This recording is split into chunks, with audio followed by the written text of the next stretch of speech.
Subuh belum benar-benar lahir ketika Raka menghentikan motornya di ujung persimpangan lama. Lampu merah berkedip malas, seolah lelah menjaga jalan yang nyaris tak dilalui kendaraan. Kabut tipis menggantung rendah, menyelimuti aspal dengan hawa lembab bercampur bau tanah basah. Setiap pagi Raka melewati titik itu menuju pasar, mengantar sayur milik pamannya. Rutinitas yang tak pernah berubah, kecuali satu hal yang mulai mengganggu pikirannya sejak 3 hari terakhir. Di bawah tiang rambu berkarat, duduk seorang pengemis tua.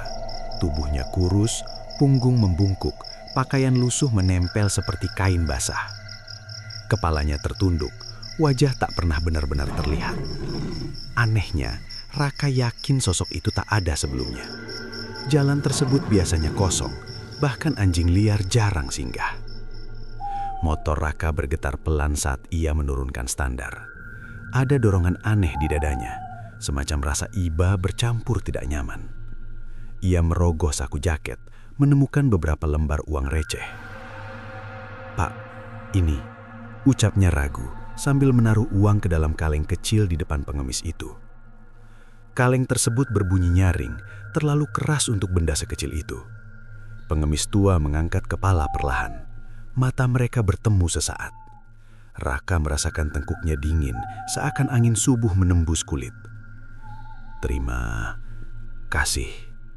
Suara itu serak, namun jelas, seperti bisikan dari ruangan kosong. Raka mengangguk singkat, segera menyalakan motor.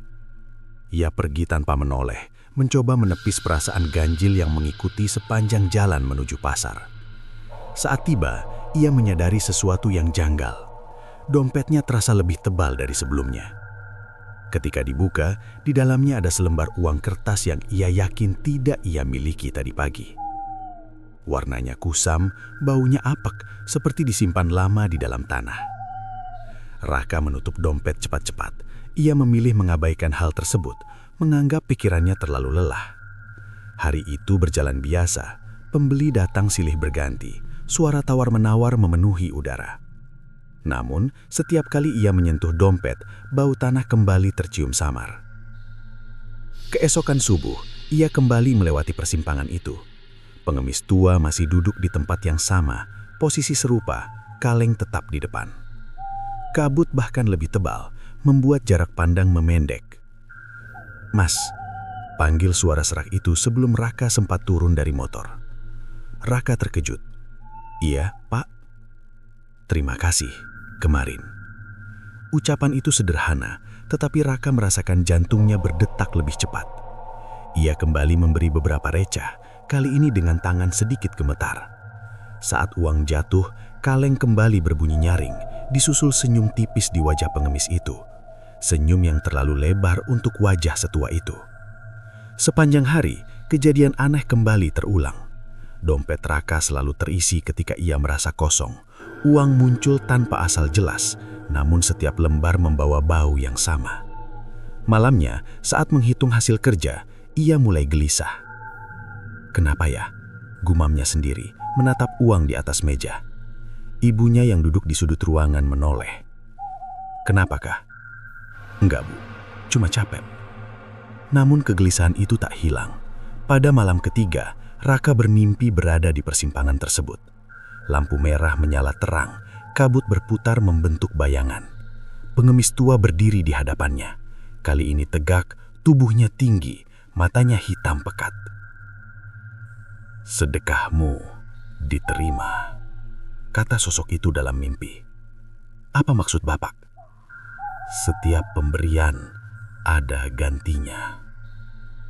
Raka terbangun dengan nafas tersengal, keringat dingin membasahi punggung.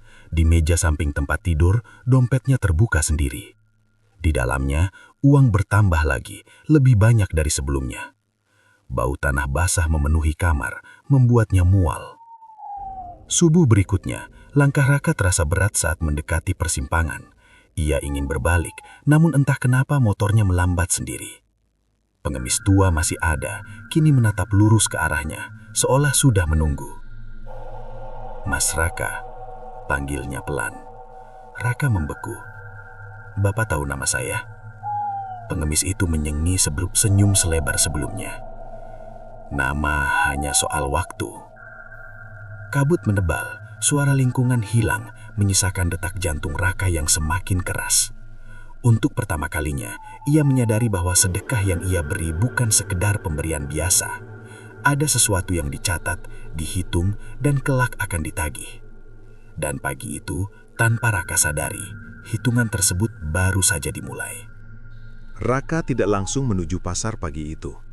Setelah meninggalkan persimpangan, ia memilih berputar arah, masuk ke gang sempit yang jarang dilewati orang. Napasnya masih terasa berat. Nama yang diucapkan sosok tua tadi berputar-putar di kepala, menekan pikiran seperti suara lonceng yang tak henti berdentang. Ia berhenti di depan warung kopi kecil, berharap aroma minuman panas mampu menenangkan dada yang sesak. Pemilik warung, pria paruh baya dengan wajah ramah, menyapanya. "Tumben singgahkah?" Raka duduk tanpa menjawab segera. Tangannya gemetar saat menerima gelas. Cairan hitam itu mengepul, namun bau tanah lembab kembali tercium, bercampur dengan pahit kopi. Ia meringis, meletakkan gelas. "Pak," katanya pelan. "Di perempatan lama, dulu pernah ada pengemis." Pemilik warung mengerutkan kening. "Perempatan dekat gudang kosong itu?" Raka mengangguk. "Seingat saya, nggak pernah. Tempat itu sepi sejak belasan tahun lalu." Nada jawabannya terdengar yakin. Ucapan tersebut membuat tenggorokan Raka kering. Ia pamit singkat lalu kembali melaju. Jalan menuju pasar terasa lebih panjang dari biasanya. Setiap bayangan di sudut mata membuatnya menoleh, seolah ada sesuatu yang mengikuti dari belakang. Di lapak pamannya, Raka bekerja seperti mesin, mengangkat sayur, menata keranjang, melayani pembeli tanpa banyak bicara. Beberapa orang menatapnya heran karena wajahnya pucat.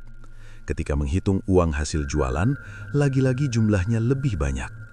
Lembar kusam muncul di antara tumpukan. Warnanya pudar, teksturnya kasar. "Ini dari mana?" gumamnya lirih. Sore hari, ia pulang dengan langkah gontai. Di rumah, suasana terasa berbeda. Udara dingin walau matahari belum sepenuhnya tenggelam. Ibunya sedang menyapu halaman, berhenti ketika melihat raut anaknya. "Kamu kenapa kelihatan capek sekali?" "Kurang tidur," jawabnya singkat. Malam datang bersama keheningan yang tak biasa. Suara serangga nyaris tak terdengar. Raka duduk di kamar, menatap dompet di atas kasur. Setelah beberapa saat ragu, ia membukanya. Uang bertambah lagi. Bau apek menguat, membuat kepala pening. Ia teringat kalimat dalam mimpi, "Setiap pemberian ada gantinya." Jantungnya berdegup cepat. Raka mengambil satu lembar uang itu, mencoba merobeknya. Aneh, kertas tersebut terasa liat, sulit disobek. Saat akhirnya terbelah, aroma tanah semakin pekat. Lembar itu berubah rapuh, hancur seperti debu gelap di tangannya. Lampu kamar berkedip, udara mendadak berat. Dari sudut ruangan terdengar suara gesekan halus, seperti kaki diseret pelan. Raka berdiri, punggung menempel ke dinding. "Siapa?" Suaranya bergetar. Tak ada jawaban, hanya bayangan memanjang di lantai, bergerak perlahan meski tak ada sumber cahaya yang jelas. Raka menutup mata sejenak, berharap semua hanya imajinasi. Ketika membuka kembali, bayangan itu lenyap, menyisakan kesunyian. Subuh berikutnya, Raka memutuskan tidak melewati persimpangan lama. Ia memilih jalur memutar yang lebih jauh. Namun anehnya, jalan itu terasa asing. Bangunan yang seharusnya ada menghilang, digantikan tembok kusam dan pohon liar. Kabut kembali menyelimuti. Lampu merah berkedip di depan. Persimpangan itu muncul lagi, seolah menunggu. Motor Raka mati mendadak. Ia mencoba menyalakan berulang kali, namun gagal. Dari balik kabut, sosok pengemis tua melangkah mendekat. Kali ini tidak duduk. Tubuhnya tinggi, bayangannya panjang, matanya kosong. "Kamu terlambat," ucapnya tenang. "Apa yang Bapak mau?" Raka menelan ludah. Hitungan belum selesai. Kaleng kecil muncul di tangan sosok itu, kali ini tanpa suara. Raka mundur selangkah. "Saya sudah memberi." "Belum cukup." Nada jawabannya datar, tanpa emosi. Raka merasakan sesuatu merayap di pergelangan kaki, dingin seperti air kuburan. Ia berteriak, mencoba melepaskan diri, namun tubuhnya sulit digerakkan. Dalam kepanikan, ia merogoh dompet, melempar seluruh isinya ke arah kaleng tersebut. Uang masuk tanpa suara, lenyap di telan gelap. Kabut perlahan menipis, motor menyala sendiri. Sosok tua itu mundur, wajahnya kembali menunduk. "Besok," katanya singkat. Raka melaju tanpa menoleh. Dadanya sesak, pikirannya kacau. Ia tahu sekarang, jalan memutar tak akan menyelamatkan apapun. Sedekah itu telah mengikatnya pada hitungan yang tak ia pahami. Dan firasat buruk berbisik pelan di benaknya. Yang diminta selanjutnya bukan lagi sekedar uang. Raka tidak pulang ke rumah pagi itu. Setelah lolos dari persimpangan terkutuk, ia langsung melaju tanpa tujuan jelas. Jalanan desa mulai ramai, namun keramaian itu terasa palsu. Wajah orang-orang tampak kabur di matanya, seolah semua bergerak di balik lapisan kaca tipis. Ia berhenti di depan musola kecil dekat sawah, mematikan mesin, lalu duduk di anak tangga. Angin pagi bertiup lembut, membawa aroma rumput basah. Untuk sesaat, pikirannya lebih tenang. Ia mengusap wajah, mencoba mengingat sejak kapan hidupnya berubah. Semua bermula dari satu niat baik yang kini terasa seperti kesalahan besar. Langkah kaki mendekat. Seorang lelaki tua keluar dari dalam musola, membawa sapu lidi. Janggutnya memutih, sorot matanya tenang. "Kamu kelihatan gelisah," ucapnya pelan. Raka menoleh. "Pak, saya mau tanya." Orang tua itu duduk di sampingnya. "Tentang apa?" "Kalau seseorang memberi sedekah, tapi setelah itu hidupnya malah kacau, apa mungkin sedekahnya salah?" Lelaki tersebut terdiam sejenak. Niat menentukan arah, salah sasaran bisa membawa akibat. Jantung Raka berdegup lebih cepat. Kalau penerimanya bukan manusia, tatapan lelaki itu berubah tajam. Kalau begitu, yang diterima bukan harta, tapi izin. Ucapan tersebut menusuk kepala Raka. "Izin untuk apa?" "Untuk mendekat," jawabnya singkat. Belum sempat Raka bertanya lagi, lelaki itu berdiri dan masuk kembali ke musola. Pintu tertutup pelan. Ketika Raka bangkit dan mengintip ke dalam, ruangan itu kosong. Tak ada siapapun, bahkan sapu lidi pun lenyap. Perasaan dingin menjalar di punggungnya. Siang hari, Raka akhirnya pulang. Ibunya menyambut dengan wajah cemas. "Kamu dari mana saja?" "Keliling," jawabnya singkat. Ia masuk kamar, mengunci pintu. Dompet masih ada di saku. Dengan tangan ragu, ia mengeluarkannya. Isinya kini berbeda. Tak ada uang kertas kusam. Sebagai gantinya, terdapat beberapa koin hitam. Dingin saat disentuh, permukaannya dipenuhi ukiran asing. Begitu koin itu jatuh ke lantai, suara dentingnya berat, seperti logam tebal. Raka menelan ludah. Ia merasa sedang memegang sesuatu yang tak seharusnya berada di dunia manusia. Malam turun perlahan. Lampu kamar tiba-tiba padam. Dari celah jendela, cahaya bulan masuk redup. Suara bisikan muncul, saling tumpang tindih, tak jelas asalnya. Raka memejamkan mata, menutup telinga. "Cukup," katanya lirih.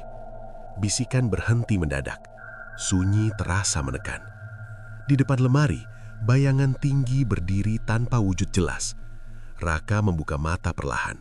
Sosok itu semakin nyata, membentuk figur pengemis tua, namun wajahnya kini berbeda. Kulitnya retak seperti tanah kering, matanya berlubang gelap. "Hitungan bertambah," ucapnya datar. "Apalagi yang kau mau?" Suara Raka hampir habis. "Nilai. Nilai apa yang kamu anggap berharga?" Raka menggeleng keras. "Saya tidak punya apa-apa lagi." Sosok itu mengangkat tangan, menunjuk dada Raka. Itu salah. Bayangan menghilang seketika. Lampu kembali menyala. Raka terduduk lemas, napasnya terengah-engah. Ia sadar satu hal. Setiap hari, permintaan berubah. Dari uang, kini menuju sesuatu yang lebih dalam. Keesokan harinya, tubuh Raka terasa ringan, namun aneh. Saat bercermin, ia tertegun. Bayangannya tertinggal sesaat, bergerak lebih lambat dari dirinya. Ia menyentuh kaca. Bayangan ikut menyentuh, namun matanya menatap dengan ekspresi asing. Di luar, persimpangan lama kembali memanggil. Entah bagaimana, langkahnya mengarah ke sana tanpa niat. Sosok tua sudah menunggu, berdiri di tengah jalan, kaleng tak terlihat lagi.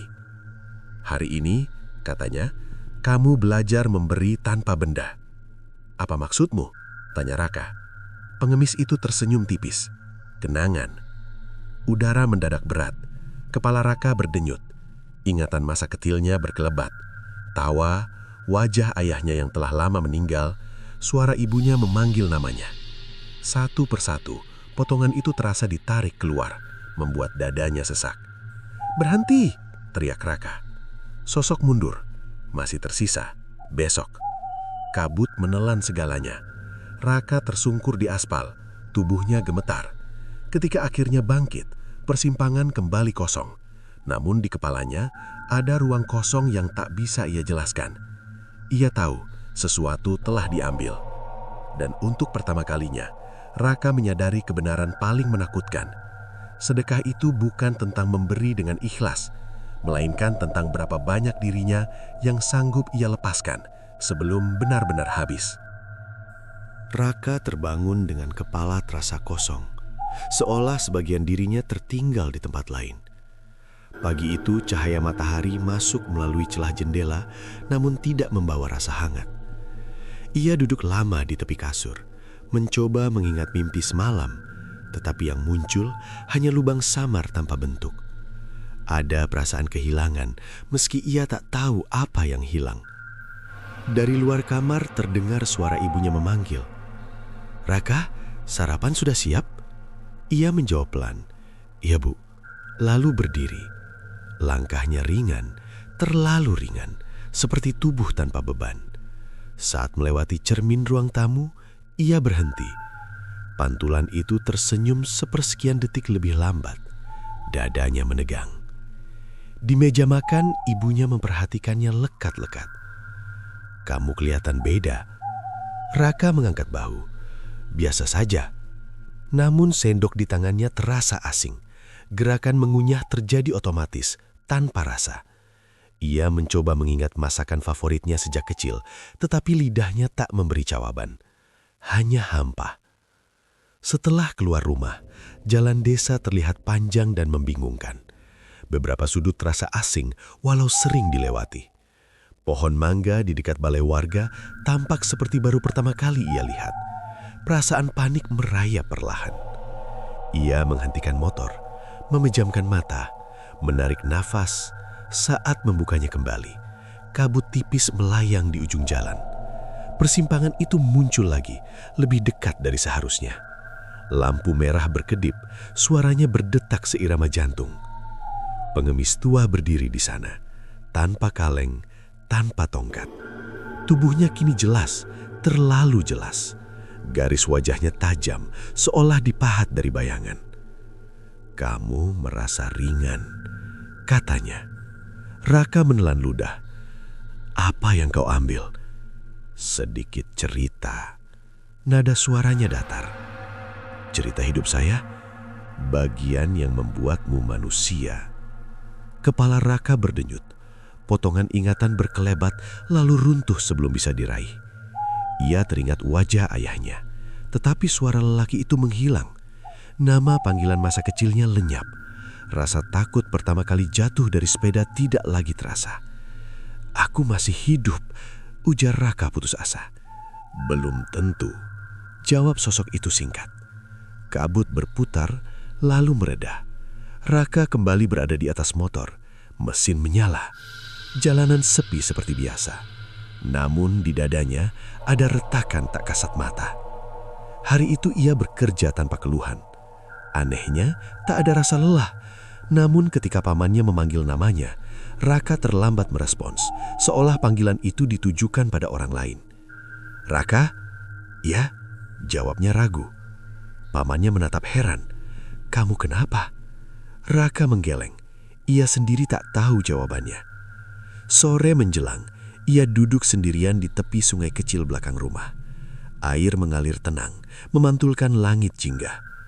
Ia mencoba mengingat alasan menyupai tempat itu dulu, tetapi tidak menemukan apa-apa.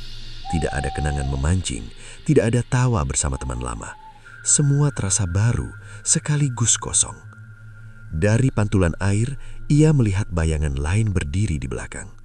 Sosok pengemis itu muncul tanpa suara. Kamu belum paham. Apa lagi yang kau inginkan? Kesadaran. Aku sudah sadar. Belum sepenuhnya.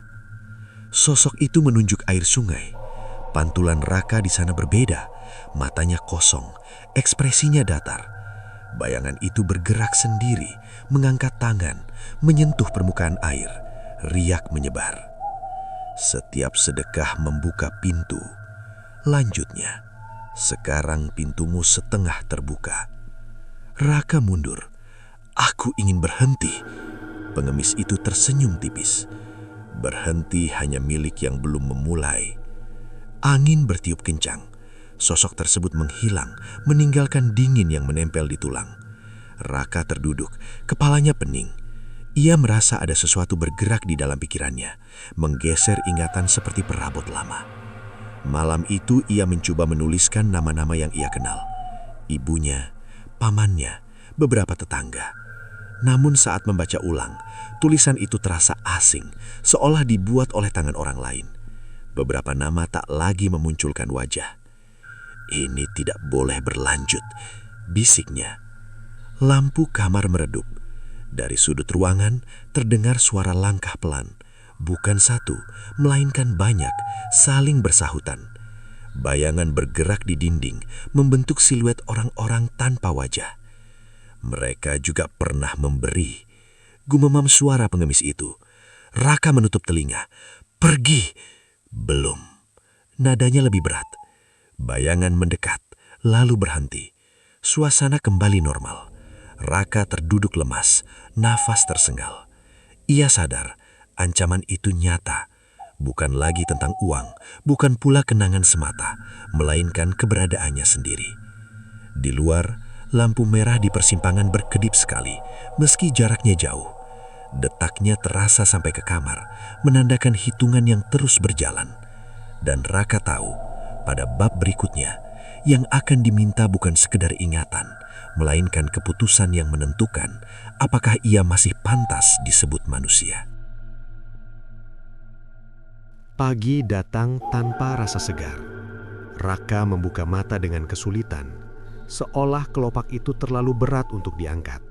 Langit-langit kamar tampak asing, padahal ia tahu berada di rumah sendiri. Ia duduk perlahan, mencoba mengingat tanggal, hari, bahkan alasan bangun pagi.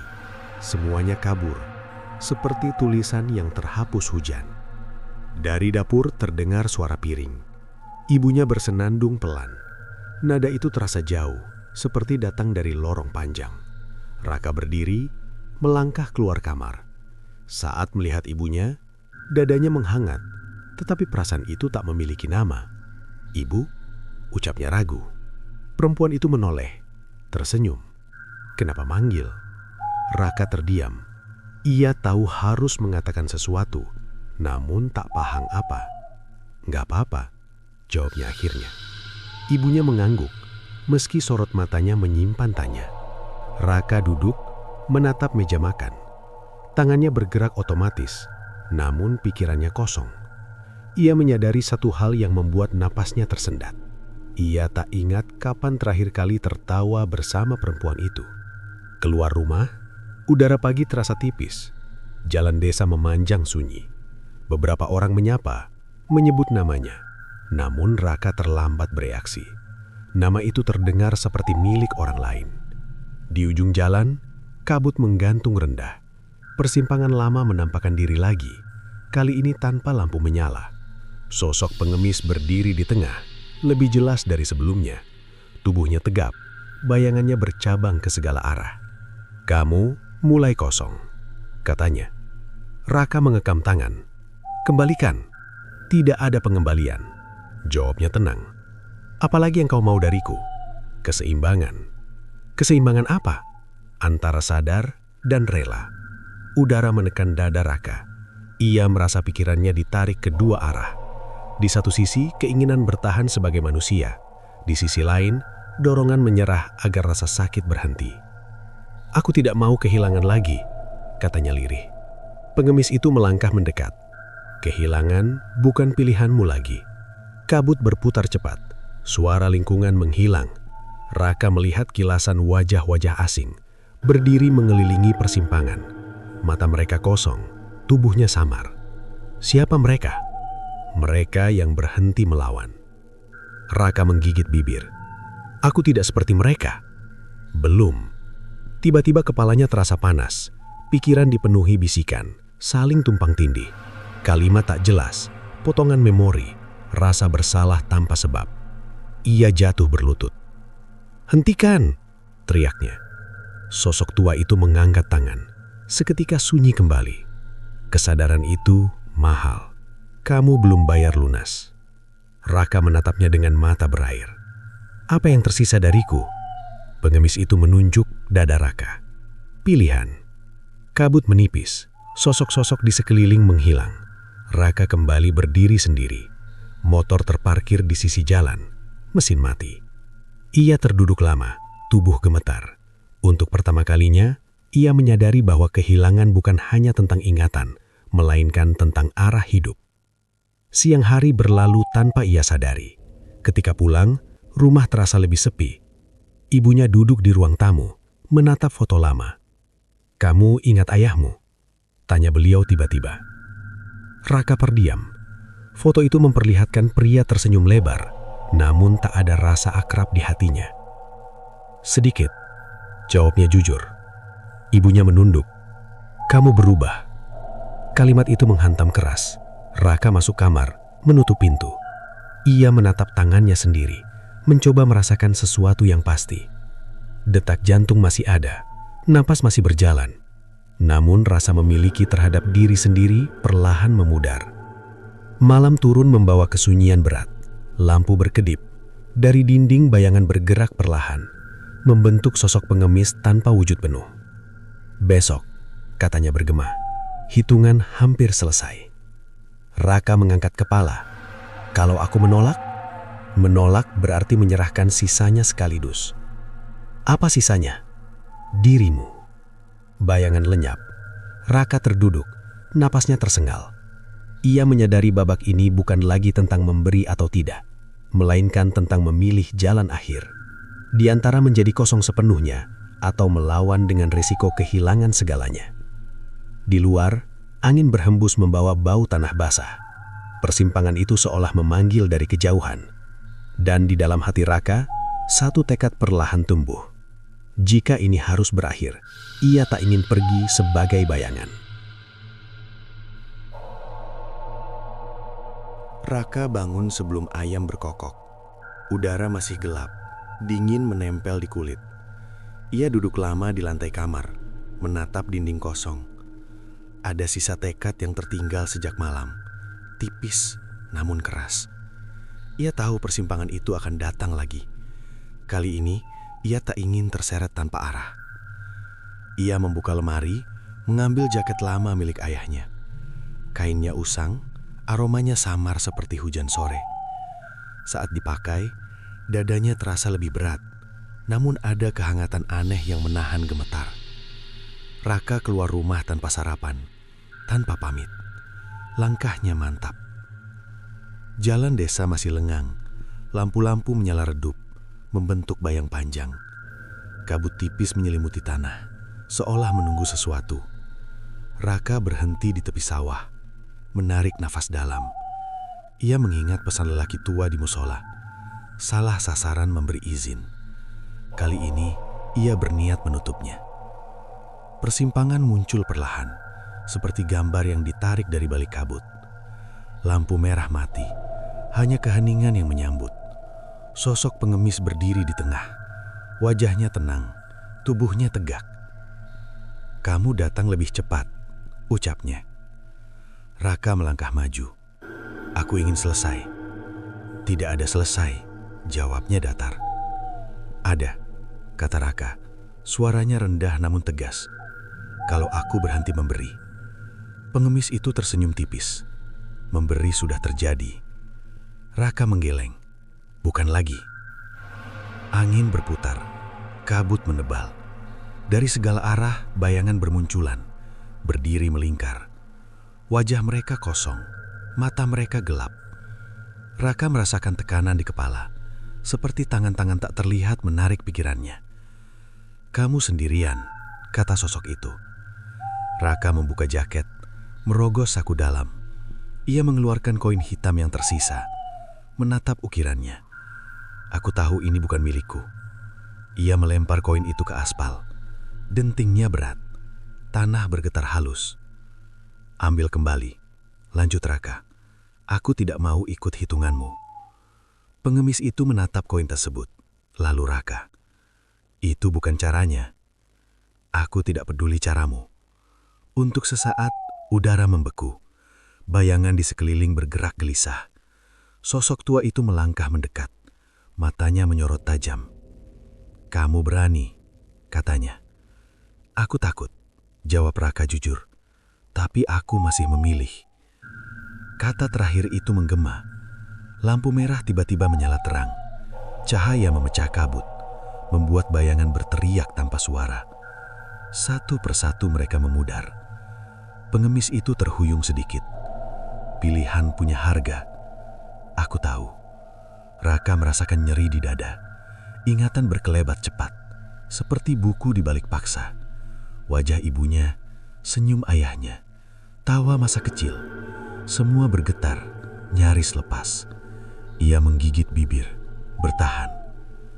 "Ambil ini," katanya lirih, menunjuk jaket di tubuhnya.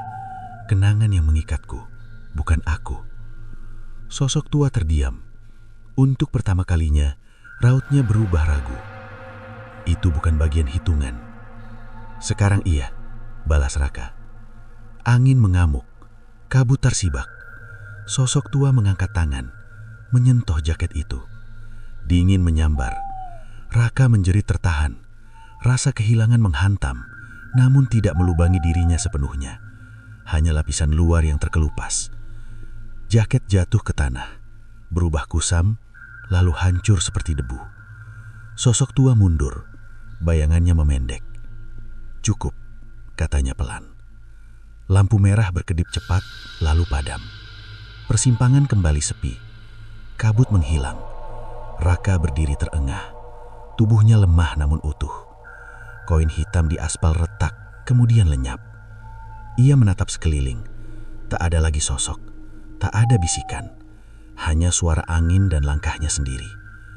Raka tersenyum tipis. Air mata jatuh tanpa ia sadari. Saat kembali ke rumah, matahari mulai terbit. Ibunya menunggu di teras. "Kamu kemana?" "Jalan sebentar," jawab Raka.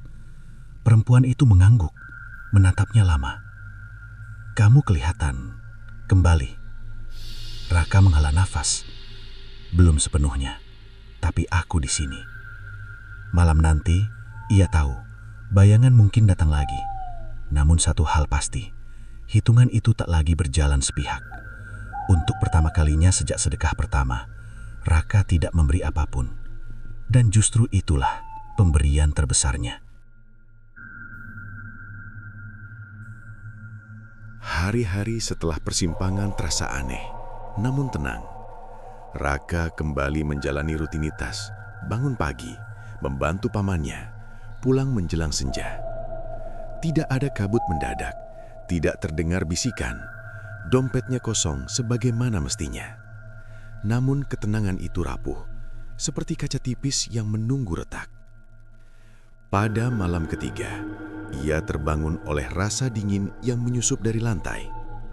Kipas mati, jendela tertutup rapat, tetapi hawa seolah berasal dari dalam tubuhnya sendiri. Raka duduk, menahan napas. Ada denyut asing di belakang mata, perlahan menguat. Di sudut kamar, cahaya meredup. Bayangan memanjang tanpa sumber jelas. Bukan sosok pengemis, melainkan bentuk yang lebih samar, bergetar seperti asap hitam. "Kamu belum selesai." Suara itu terdengar terpecah, tidak setenang sebelumnya. Raka berdiri, menatap lurus. Aku sudah memilih. Pilihanmu mengganggu hitungan, balas suara itu. Masalahmu, jawab Raka singkat. Bayangan bergerak mendekat, membentuk wajah setengah jadi. Garis mata dan mulut muncul, lalu menghilang lagi. Raka merasakan tekanan di kepala. Ingatan yang sempat ia lindungi kini bergetar. Kamu meninggalkan celah, kata suara itu. Ada sisa. Aku tidak memberi lagi. Kamu pernah. Sekejap, ruangan berubah. Dinding kamar memudar, digantikan persimpangan lama. Lampu merah menyala redup. Namun kini, Raka tidak sendirian. Di sekelilingnya berdiri orang-orang dengan wajah samar. Beberapa tampak muda, sebagian tua. Mata mereka menatap kosong. Mereka siapa? Tanya Raka. Jejak, jawab suara itu. Sisa dari yang menolak setengah. Raka melangkah di antara mereka. Saat melewati satu sosok, kepalanya berdenyut. Ia melihat kilasan hidup yang bukan miliknya. Seorang pria pulang malam, seorang perempuan menangis di kamar, seorang anak berdiri sendirian di jalan. Semua berhenti mendadak. Kau menipu mereka, ujar Raka. Kami menerima apa yang diberi, jawab suara itu datar. Lampu merah berkedip cepat. Bayangan utama muncul lagi, lebih besar, lebih berat. Kamu membawa pulang sesuatu. Apa? Kesadaran. Itu mengganggu keseimbangan. Raka mengempalkan tangan. Aku berhak sadar. Tidak, setelah memberi. Kata-kata itu membuat Raka tertawa pendek pahit. Sedekah bukan kontrak. Di sini, iya. Udara menekan. Sosok-sosok di sekeliling mulai bergerak, mendekat perlahan. Raka merasakan ingatannya ditarik lagi. Bukan kenangan indah, melainkan rasa bersalah, ketakutan, penyesalan kecil yang pernah ia abaikan. Berhenti, katanya tegas. Bayangan utama tertawa pelan. Kamu masih menahan. Aku menahan diriku, jawab Raka. Ia menutup mata, memusatkan pikiran. Wajah ibunya muncul bukan sebagai potongan ingatan, melainkan rasa tanggung jawab. Bukan untuk diserahkan, bukan untuk ditukar.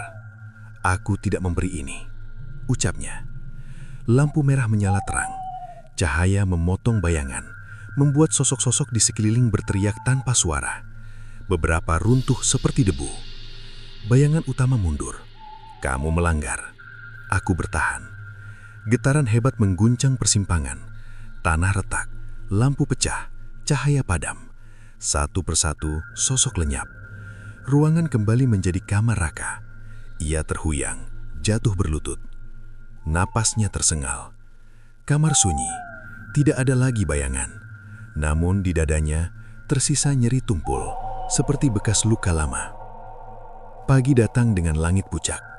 Raka keluar rumah, duduk di teras. Ibunya menyodorkan teh hangat. Kamu mimpi buruk? Tanya beliau. Raka mengangguk pelan. Tapi aku bangun. Ibunya tersenyum kecil. Itu yang penting. Raka menatap jalan desa.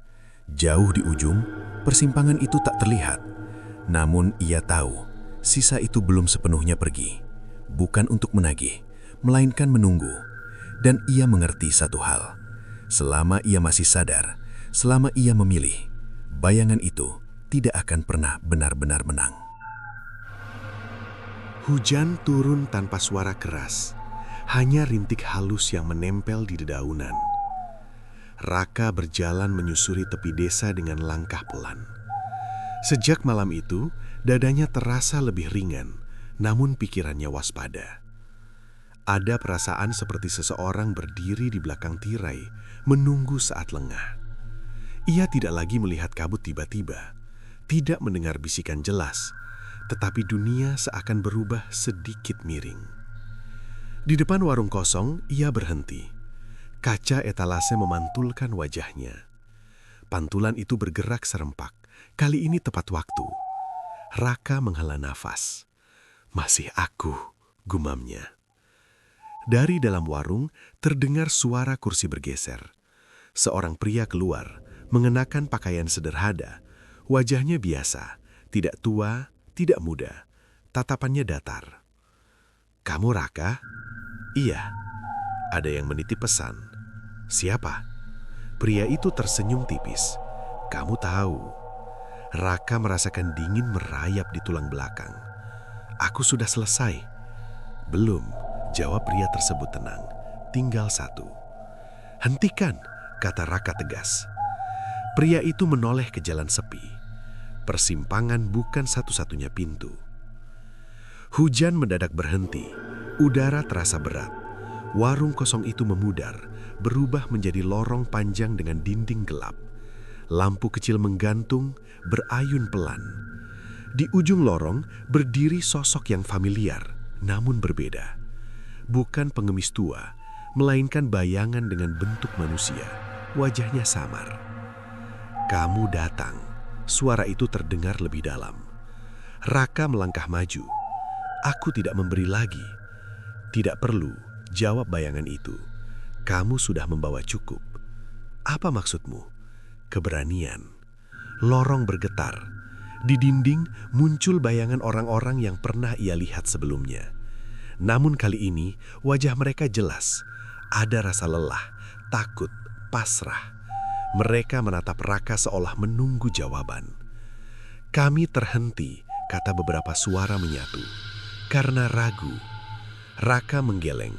"Aku juga ragu." "Bedanya," balas bayangan utama, "kamu tetap melangkah." Cahaya lampu berayun makin cepat. Lorong memendek. Raka merasa seperti ditimbang, bukan oleh timbangan kasat mata, melainkan oleh sesuatu yang mengukur niat.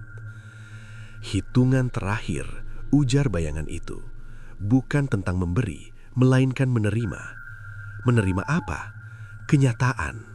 Dinding runtuh, memperlihatkan persimpangan lama. Namun kali ini tidak ada kabut, tidak ada lampu merah, hanya jalan kosong dan tanah basah. Di tengah berdiri kaleng kecil, berkarat. "Kamu boleh pergi atau mengakui." "Mengakui apa?" "Bahwa sebagian dirimu ingin ini berakhir cepat." Raka terdiam. Ia ingat rasa lelah, keinginan tidur tanpa mimpi, hari-hari tanpa takut. Ia menatap kaleng itu, tangannya bergetar. "Aku capek," katanya jujur. "Itu cukup," jawab suara itu. Raka menarik nafas panjang. "Tapi aku tidak mau hilang."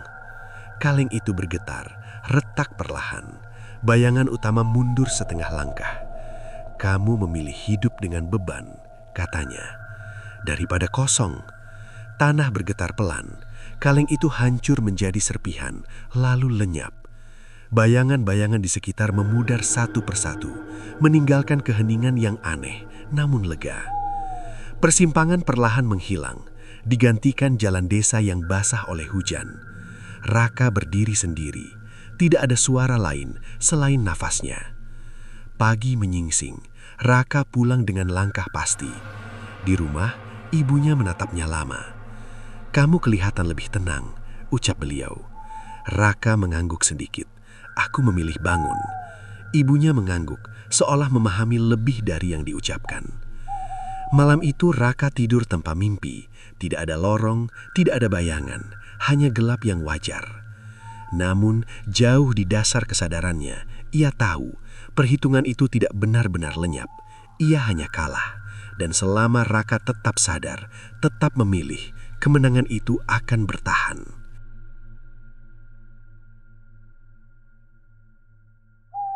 Pagi terakhir datang tanpa tanda istimewa.